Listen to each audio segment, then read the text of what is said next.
السلام علیکم ورحمۃ اللہ وبرکاتہ نحمدہ ونصلی علی رسولہ الکریم اما بعد قال اللہ تعالی فی القرآن المجید والفرقان الحمید اعوذ باللہ من الشیطان الرجیم بسم اللہ الرحمن الرحیم ان عذاب ربک کان محذورا۔ محترمہ صدر انجمن اور عزیز معلمات اور میری پیاری بہنوں، آج کے اس ہفتہ واری انجمن میں میری تقریر کا عنوان ہے جہنم ایک بدترین ٹھکانہ۔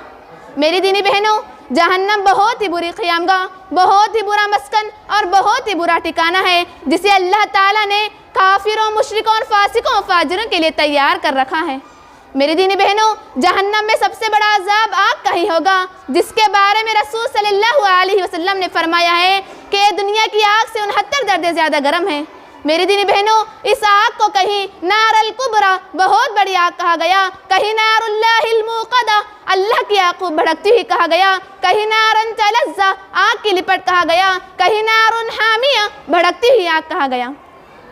میری دینی بہنوں، رسول صلی اللہ علیہ وسلم کو خواب میں ایک انتہائی بدصورت اور مکروہ شکل کا آدمی دکھایا گیا جو مسلسل آگ جلا رہا تھا اور اس کے گرد دوڑ دوڑ کر اسے بھڑکا رہا تھا۔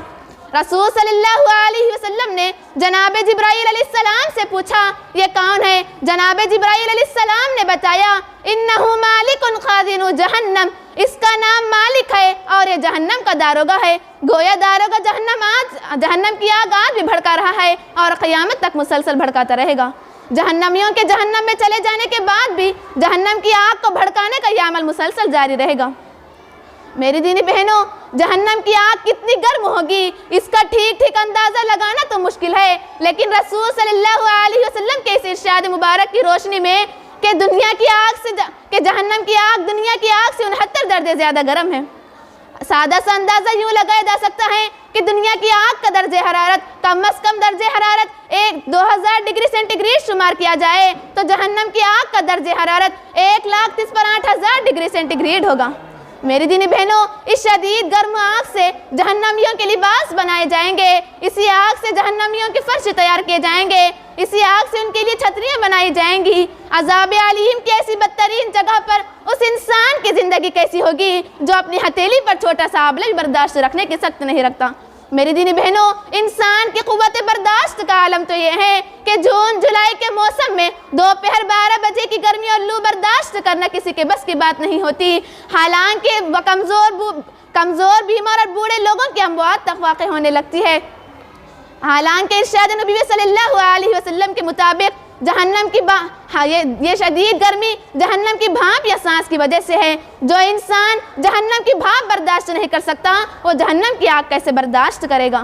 میری دینی بہنوں، اسی آگ کو دیکھ کر قیامت کے روز تمام انبیاء اکرام علیہ السلام اس قدر خوفزدہ ہوں گے کہ ربی سلم، اے میرے رب مجھے بچا لے، اے میرے رب مجھے بچا لے کہہ کر اللہ تعالیٰ سے اپنی جان کی امان طلب کریں گے۔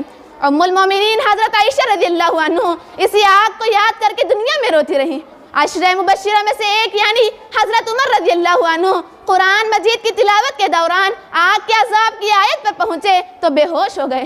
حضرت معاذ بن جبل رضی اللہ عنہ، حضرت عبداللہ بن رواحہ رضی اللہ عنہ، حضرت عبادہ بن صامت رضی اللہ عنہ جیسے جلیل القدر صحابہ اکرام اسی آگ کو یاد کر کے اس قدر روتے کہ ہچکی بن جاتی۔ حضرت عبداللہ بن مسعود رضی اللہ عنہ کا لوہار کی دکان سے گزر ہوا، آگ سے دہکتی بٹھی دیکھی تو جہنم کی آگ یاد کر کے رونے لگے۔ حضرت عطا سلیمی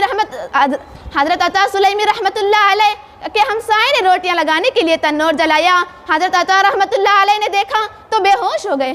حضرت سفیان ثوری رحمت اللہ علیہ کے سامنے جب بھی جہنم کا ذکر ہوتا تو انہیں خون کا پیشاب آنے لگتا، اور حضرت ربی رحمت اللہ علیہ ساری رات بستر پر پہلو بدلتے رہتے۔ بیٹی نے پوچھا ابا جان ساری دنیا آرام سے سوتی ہے، آپ کیوں جاگتے رہتے ہیں؟ فرمانے لگے بیٹا جہنم کی آگ تیرے باپ کو سونے نہیں دیتی، سچ فرمایا اللہ پاک نے ان عذاب ربک کان محذورا، بے شک تیرے رب کا عذاب ہے ہی ڈرنے کے لائق۔ اللہ تعالی ہم تمام مسلمانوں کو اپنے فضل و کرم سے جہنم کی آگ سے بچائے، آمین۔ جہنم، میری دینی بہنوں، جہنم سرتاسر آگ ہی آگ ہے، سر سے پاؤں تک مجرموں کا سارا جسم آگ میں ہی جل رہا ہوگا۔ میری دینی بہنوں، یہ رسوا کن عذاب گھنٹہ یا 2 گھنٹے کے لیے نہیں، ہفتہ یا 2 ہفتے کے لیے نہیں، مہینہ یا 2 مہینے کے لیے نہیں، سال یا 2 سال کے لیے نہیں بلکہ ہمیشہ ہمیشہ کے لیے ہوتا رہے گا۔ آقا رب العالمین سے دعا ہے اللہ تعالی ہم تمام کو جہنم کے عذاب سے بچائے، آمین ثم آمین۔ السلام علیکم ورحمۃ اللہ وبرکاتہ۔